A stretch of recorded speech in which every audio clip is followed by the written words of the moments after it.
Assalamualaikum friends, I am Muhammad Naeem and welcome to my YouTube channel। Video शुरू करने से पहले आपसे मेरी रिक्वेस्ट है कि मेरे चैनल RAC इलेक्ट्रोटेक को सब्सक्राइब कर लीजिएगा और साथ दी गई बेल आइकन को भी प्रेस कर लीजिएगा ताकि मेरी हर आने वाली नई वीडियोस की अपडेट आप तक पहुंचती रहे। Please like and share my videos. आज हम जिस टॉपिक पर डिस्कस करने जा रहे हैं वो है Chang Hong रूबा DC inverter AC all error codes. ये मेरा एक दोस्त है, उसने मुझे Chang Hong रूबा DC inverter AC के एरर कोड्स सेंड किए हैं, तो मैं आपके साथ शेयर कर रहा हूँ क्योंकि उसने मेरे साथ शेयर किया है, तो मैंने सोचा आपके साथ भी शेयर कर दूँ ताकि फील्ड में अगर किसी को कोई परेशानी हो तो वो देख ले ये। तो चलें वीडियो स्टार्ट करते हैं। सबसे पहला जो एरर है वो है F1 indoor room temperature sensor fault. हमारा जो इंडोर का जो रूम टेम्परेचर सेंसर होता है, इसको एम्बिएंट टेम्परेचर सेंसर भी कहते हैं, अगर ये फॉल्टी होगा तो ये एरर आएगा और ये एरर जो है हमारे इंडोर की डिस्प्ले पर शो होगा। आगे है F3 error indoor coil temperature sensor fault. हमारे वेपोरेटर के साथ जो लगा होता है सेंसर, उसको कॉइल टेम्परेचर सेंसर कहते हैं, अगर वो फॉल्टी होगा तो ये एरर आएगा। इन दोनों सेंसर्स के फॉल्टी होने में आपने चेक करना होता है कि कहीं से इन दोनों सेंसर्स का कोई कनेक्टर या जैक तो नहीं लूज़, कहीं से वायर तो नहीं ब्रेक हुई। अगर कनेक्टर भी नहीं लूज़ और वायर भी ब्रेक नहीं है, और आपने चेक कर लेना PCB वोल्टेज निकाल रही है हमारे सेंसर्स के लिए 5 वोल्ट DC होते हैं, 5 या 6 DC, तो आपने वोल्टेज चेक कर लेना। अगर PCB वोल्टेज दे रही है और फिर भी हमारा ये एरर नहीं जा रहा, तो आपने जस्ट जो भी रूम टेम्परेचर या कॉइल टेम्परेचर जो सेंसर फेलियर है वो आपने चेंज करना है, तो इंशाल्लाह ये एरर जो है ना वो रिमूव हो जाएगा।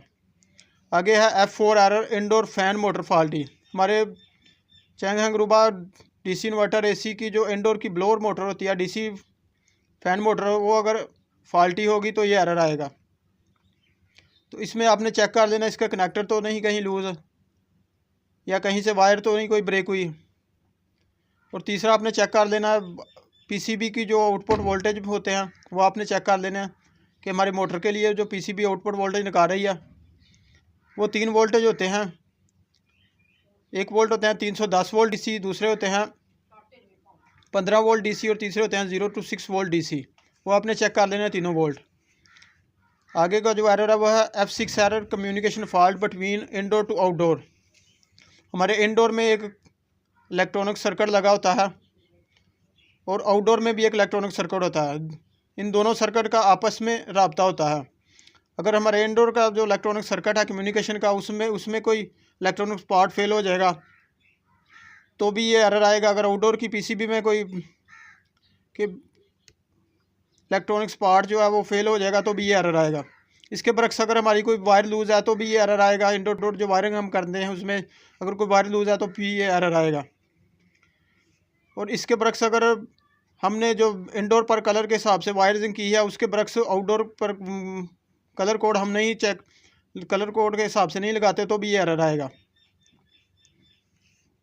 आगे है F2 outdoor discharge temperature sensor fault. हमारे आउटडोर के कंप्रेसर की जो चार्ज लाइन है उसके ऊपर एक सेंसर लगा होता है, अगर वो फॉल्टी होगा तो ये एरर आएगा। उसको भी चेक करना है, का मेथड वही है जो मैं बता चुका हूँ, एक वीडियो में मैंने बनाई है, वो आप देख लीजिएगा। F4 outdoor suction line temperature sensor fault. Outdoor की जो सक्शन लाइन होती है टेम्परेचर आउटडोर में जो कंप्रेसर लगा होता है उसकी सक्शन लाइन पर एक सेंसर लगा होता है, वो अगर फॉल्टी होगा तो ये एरर आएगा। F5 एरर अगर आ रहा है तो गैस प्रेशर हाई है और लो है, कहीं से हमारी गैस लीक हो गई है या हमने ओवर चार्ज कर दिया है गैस। इस नेक्स्ट जो एरर है फ्रिक्वेंसी मिस्टेक्स। हमारी जो इंडोर से फ्रिक्वेंसी और आउटडोर की फ्रिक्वेंसी वो अगर मैच नहीं हो रही तो ये एरर आएगा फ्रिक्वेंसी मिस्टेक्स।